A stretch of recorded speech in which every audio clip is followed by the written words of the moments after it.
বৰ্তমান মই উপস্থিত আছোঁ শদিয়া ভুৱনেশ্বৰ ঘাইটোৰ নিচেই কাষত।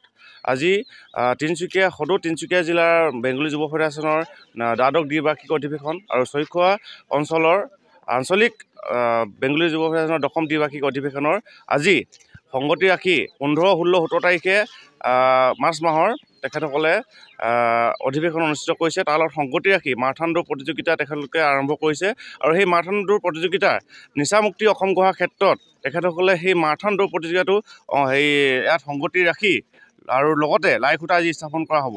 সেয়েহে আমাৰ যিবিলাক উদ্যোক্তা সমিতি আছে আৰু সদৌ অসম তিনিচুকীয়া বেংগলী যুৱ ফেডাৰেশ্যনৰ আমাৰ যিজন সভাপতি তেখেতৰ পৰা মই চমুকৈ মন্তব্য ল'ব খুজিম। আজি আপোনালোকে যে বেংগলী যুৱ ফেডাৰেশ্যনৰ ফালৰ পৰা আপোনালোকে অধিৱেশন অনুষ্ঠিত কৰিব 15, 16, 17 তাৰিখে আৰু সেই তাৰ লগত সংগতি ৰাখি মাৰাথন দৌৰটো যিটো আপোনালোকে দৌৰ প্ৰতিযোগিতাটো তাৰ লগত সংগতি ৰাখি আপোনালোকে যে নিচামুক্তি অসম গঢ়াৰ ক্ষেত্ৰত অৰিহণা যোগাব বুলি আপোনালোকে আজি সেই মাৰাথন দৌৰ প্ৰতিযোগিতাটো বাছি লৈছে, কাৰণটো কি?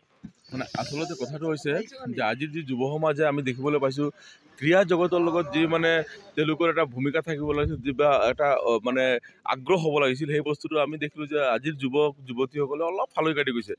আমি বিচাৰিছোঁ যে আমি দেখিবলৈ পাইছোঁ যে আজি মানে যুৱক যুৱতীসকলে বিভিন্ন ধৰণৰ নিচা মানে আসক্ত হৈ পৰিয়ালৰ বিভিন্ন চেদেলি বেদেলি হৈ গৈছে, মানে গড়ালত যাবলৈ হৈছে। গতিকে আমি ভাবোঁ যে আমি এটা চিন্তা কৰিলোঁ যে নিচামুক্ত অসম গঢ়াৰ এটা উদ্দেশ্যেৰে যিসকল মানে স্থানীয় যুৱক যুৱতীসকল আছে, শিক্ষিত যুৱক যুৱতীসকল আছে, তেওঁসকলক আমি বাঙালী যুৱ ছাত্ৰ ফেডাৰেশ্যন তিনিচুকীয়া জিলা সমিতিৰ দ্বাদশ দ্বিবাৰ্ষিক অধিৱেশন আৰু চৈখোৱা আঞ্চলিক সমিতিৰ দশম দ্বিবাৰ্ষিক অধিৱেশনৰ লগত সংগতি ৰাখি আজি আমি মাৰাথন দৌৰ প্ৰতিযোগিতা ৰাখিছোঁ আৰু আমি দেখিবলৈ পাইছোঁ, আমি অতি আনন্দিত হৈছোঁ। এতিয়া আমি যে স্থানত অহাৰ লগে লগে যে ইয়াত দেখিছোঁ বিভিন্ন জাতি জনগোষ্ঠীৰ সকলো যুৱক যুৱতী আহি উপস্থিত হৈছে, ছাত্ৰ ছাত্ৰীসকল আহিছে, আমি তেওঁলোকক শুভেচ্ছা জনাইছোঁ আৰু আহি থকা দিনত আমি প্ৰতিগৰাকী যুৱক যুৱতীক আমাৰ এই কাৰ্যসূচীত সফল ৰূপায়ণ কৰাৰ ক্ষেত্ৰত তেওঁলোকৰ যিটো ভূমিকা মানে আমি আশা ৰাখিছোঁ।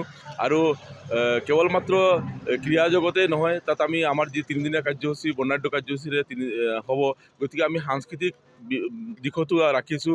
প্ৰতিটো জাতি জনগোষ্ঠীক আমি আমাৰ মঞ্চত আহি তেওঁলোকৰ নিজ নিজ কলা কৃষ্টি প্ৰদৰ্শন কৰিবৰ কাৰণেও আমি তেওঁলোকক আমন্ত্ৰণ জনাম। আৰু আমাৰ 3 দিনীয়া কাৰ্যসূচীত আমাৰ মুকলি সভাত সকলো জাতি জনগোষ্ঠীৰ সংগঠনৰ জিলা সমিতিৰ কেন্দ্ৰীয় সমিতিৰ নেতৃবৃন্দ থাকিব। গতিকে আমি আজিৰ এই চেগতে আপোনালোকৰ যোগেদি আমি তিনিচুকীয়া জিলাৰ সমূহ ৰাইজক আৰু লগতে স্থানীয় যিসকল ৰাইজ আছে সকলোকে আমি আমাৰ এই কাৰ্যসূচীত সফল ৰূপায়ণ কৰাৰ ক্ষেত্ৰত মানে সকলোকে পূৰ্ণ সহায় সহযোগিতা আমি আন্তৰিকতাৰে কামনা কৰিছোঁ। আৰু বিশেষকৈ যিসকল সংবাদ মাধ্যমৰ বন্ধুসকল আছে, আপোনালোককো আমি বাঙালী যুৱ ছাত্ৰ ফেডাৰেশ্যনৰ তিনিচুকীয়া জিলা সমিতিৰ পৰা আন্তৰিক ধন্যবাদ আৰু কৃতজ্ঞতা জ্ঞাপন কৰিছোঁ। মই এইকেইদিনতে আমাৰ প্ৰতিযোগীৰ পৰা মই জানিব বিচাৰিম যে প্ৰতিযোগীসকল ইয়াত উপস্থিত হৈছে, বিভিন্ন জিলাৰ বিভিন্ন ঠাইৰ পৰা আহি ইয়াত প্ৰতিযোগীবিলাক উপস্থিত হৈছে, সেইসকলৰ পৰা মই সিহঁতৰ মনোভাৱবিলাক মই জানিব বিচাৰিম। তোমাৰ ঘৰ ক'ত? মোৰ ঘৰ কাকপথাৰ পৰা আহিছা। তুমি প্ৰতিটো জেগাতে যেতিয়া মাৰাথন দৌৰ হয় তুমি যোৱা নেকি? যাওঁ। কেনেকুৱা ধৰণৰ লাগে যে এই মাৰাথন দৌৰত আহি বা প্ৰতিযোগিতাত অংশগ্ৰহণ কৰি কেনেকুৱা লাগে? ভালেই লাগে, মাৰাথন দৌৰ মাৰি এক প্ৰকাৰ ভালেই লাগে, মানে পজিশ্যনো পাওঁ কেতিয়াবা। মোৰ নামটো অনুপম নিয়োগ। ঠিক আছে।